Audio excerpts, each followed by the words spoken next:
Welcome to the deep dive. Today we're looking at one of the most profound shifts in software engineering we've seen in decades. Oh, absolutely. It's the move from these predictable instruction-based tools to, well, genuinely autonomous, goal-oriented AI agents. The agentic era. Exactly, the dawn of the agentic era. And it just fundamentally changes everything about how we define software quality. That's the critical takeaway. It really is.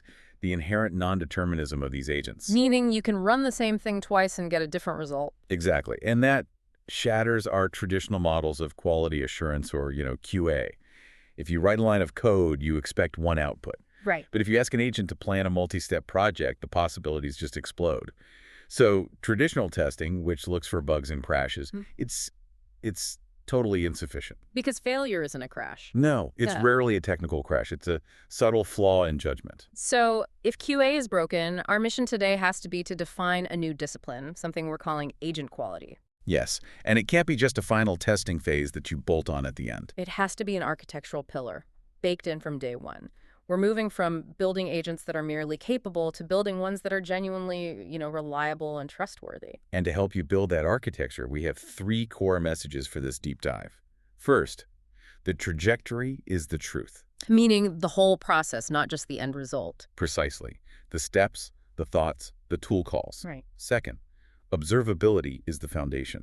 If you can't see the process, you can't judge it. You need the three pillars, logging, tracing, and metrics, to see the agent's thought process. And the third. Evaluation is a continuous loop. This is what we call the agent quality flywheel. It combines AI-driven evaluation with indispensable human-in-the-loop judgment. Okay, so let's unpack that paradigm shift. To really get why traditional QA is obsolete, let's use an analogy. Traditional software. It's like a predictable delivery truck. A delivery truck, I like that. It follows a fixed route. Success is just basic checks. Did the engine start? Did the package get there on time? Simple. Right, but an AI agent's completely different. It's a complex, autonomous Formula One race car. Okay. Its success relies on dynamic, moment-to-moment judgment, accelerating here, braking there. You don't judge a race car driver just by checking if the engine started. No, you need telemetry. You need continuous telemetry, not just for the final lap time, but to judge the quality of every single decision on a track. The braking strategy, fuel efficiency, the line they took through a corner, all of it. And this leads to something really critical, how agents fail differently. In the old world, failure was usually explicit. A crash, a stack trace. Something that gave you a clear error message. But agent failures are Insidious. insidious. How so? The system keeps running. The API calls come back with a 200 OK. The output looks perfectly plausible, but it's profoundly wrong. Oh, that's dangerous. It is. It's not an explicit crash. It's this silent, subtle degradation of quality. And that's way more damaging to user trust. So if the failures are that subtle, we need to know the specific risks we're facing. Yeah. What are the major unique failure modes here? We usually group them into four big buckets. First, you've got algorithmic bias. The agent takes hidden biases from its training data and just amplifies them. So it's performing logically, but the result is discriminatory. Exactly. Like a financial agent that overpenalizes loan applications based on zip codes from old biased data. The system thinks it's working perfectly. A huge problem. Okay, what's second? Factual hallucination. This one's pretty well known. The agent produces plausible sounding but just completely false information. It'll generate a very specific but totally fictitious date in a report. Right. Performance and concept drift. So as the real world changes, new fraud patterns emerge, market data shifts, the agent's performance just degrades over time because its training is stale. And the last one you said is the real wild card. Emergent unintended behaviors. This is really challenging. This is where agents find these novel, unanticipated strategies to get to their goal. And those can be bad. They can be exploitative. They might find loopholes in your system rules to maximize a reward. Or you might see them engage in these weird proxy wars with other bots where they're just overwriting each other's work constantly. So the technical root of all this risk is the shift to what you call the active AI agent. It introduces three things that just compound the non-determinism. What's the first one? First is planning and multi-step reasoning. An agent is in this constant loop. Thought, then action, then observation. And an error can cascade. Right. A small error in the initial thought can snowball into a complete failure by the final action. Second is tool use and function calling. This is where the agent really starts interacting with the world. Precisely. It's using external APIs, search engines, the real messy world. And your evaluation surface just explodes. You're not just testing your code anymore. You're testing the agent's interpretation of some other API's cryptic error message. Or whether it trusts a search result. Exactly. And finally, memory. This makes the agent dynamic.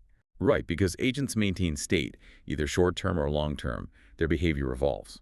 An input that gave you one result yesterday might give a totally different one today because of what the agent has learned. So identical input no longer guarantees identical output. Not at all. Okay, so our old methods are shattered. Simple accuracy metrics won't work. How do we redefine quality? What are our new anchors? We have to anchor everything in user-centric metrics and the big business goals. We call it the outside-in approach. And it requires defining these four interconnected pillars of agent quality. Let's start with pillar one, effectiveness. Effectiveness is basically goal achievement. It's the ultimate black box question, but you have to define the goal very precisely. So it's not just, did the agent find a product? No, it's did it drive a conversion? It's not did it write code? It's did that code produce the correct actionable insight? That's the real measure of success. Pillar two is efficiency. This is about how well the problem was solved. Is this just about cost? It's more complex than that. I mean, yes, it's measured in resources, total tokens, latency. But crucially, it also includes trajectory complexity. Meaning? An agent that takes 25 steps and 5 failed tool calls to book a simple flight is low quality, even if it succeeds in the end. It wasted resources and the user's time. That inefficiency erodes trust. Okay, pillar 3 is robustness and link stress. It's reliability in the messy real world. How does it handle adversity? API timeouts, ambiguous prompts. A robust agent asks for clarification. It retries failed calls intelligently, or it just reports why it failed instead of crashing or, worse, hallucinating. And the final non-negotiable pillar, safety and alignment. This is the gate, absolutely. This covers all the responsible AI metrics, fairness, prompt injection defense, and just ensuring the agent refuses harmful or unethical instructions.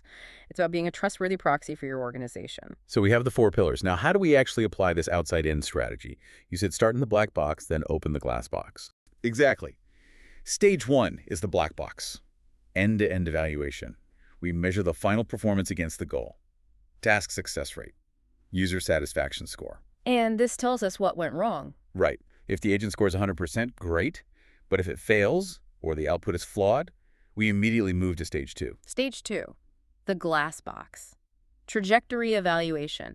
This is where we look at the step-by-step process to find why it went wrong. And this is so crucial for debugging because the failure is often way upstream in the reasoning process. So what are you looking for? We check the LLM's planning. Did it hallucinate in its thought steps? We look at tool usage.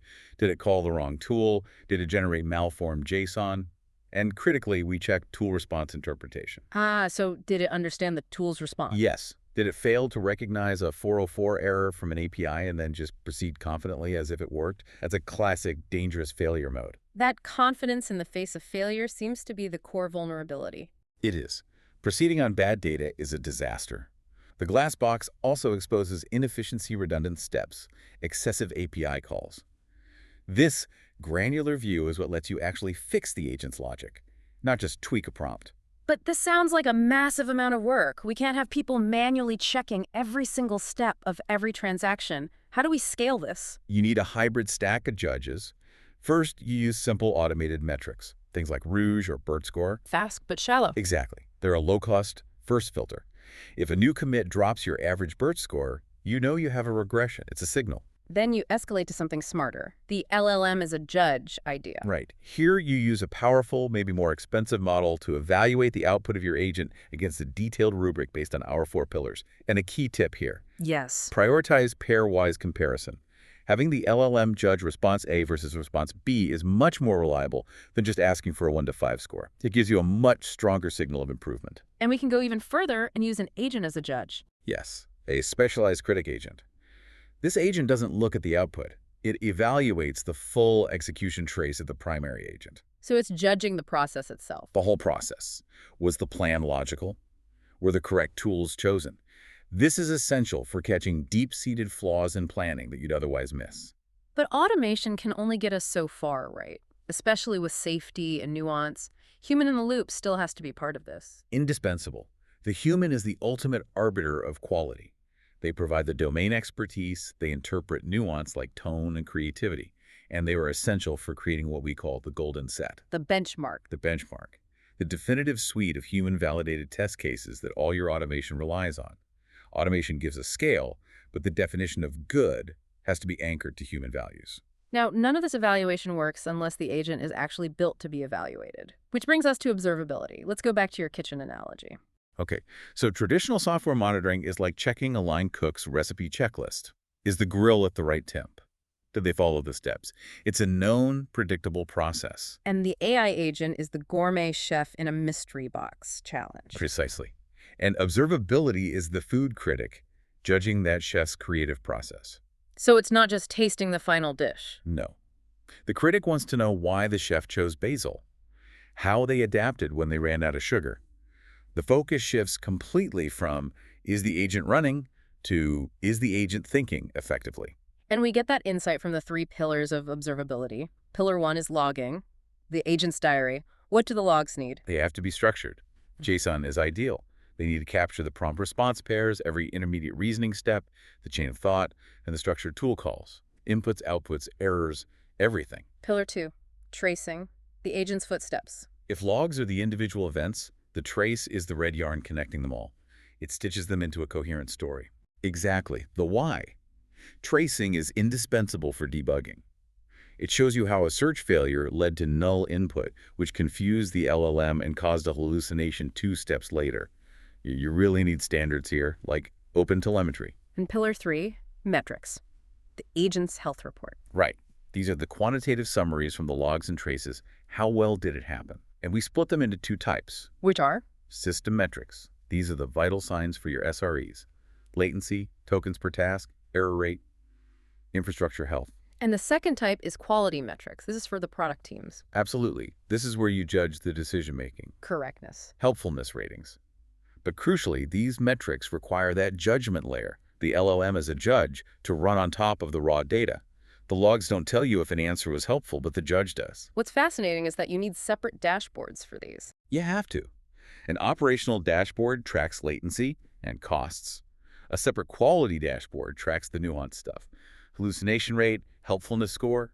You could have 0 operational errors, but if your helpfulness score silently drops 10%, that's a critical quality issue that needs a data scientist, not an SRE. So bringing this all together, the 4 pillars, the outside-in evaluation, the observability, it all works together to create this agent quality flywheel. It's a continuous, self-reinforcing system. Every failure you capture is traced, annotated by a human or an LLM, and then is converted into a permanent regression test in your golden set. So every bug you fix makes the entire system smarter. Exactly. It drives this relentless, automated improvement. This really does feel like the blueprint for making this stuff enterprise ready. So what are the final actionable takeaways for everyone building agents right now? 3 core principles. 1. Treat evaluation as an architectural pillar, not a final step. Your agents have to be evaluatable by design. Instrument them from the very first line of code. Principle 2. The trajectory is the truth. The final answer is just the last sentence of a long story. The real measure of logic, safety, and efficiency is in that end-to-end thought process. And finally, principle 3. The human is the arbiter. Automation gives you scale, but the fundamental definition of good, the nuance, the safety, the fairness that has to be anchored to human values, captured in your golden set. At the end of the day, the ultimate goal isn't just to build agents that work, it's to build agents that are trusted. Trusted by users, trusted by businesses. And that trust isn't an accident. No, it's forged. It's forged through this rigorous discipline of evaluation engineering. And that discipline, that's the key differentiator between a toy agent and the next wave of enterprise-grade AI. We hope this deep dive gave you the blueprint to start building that trust.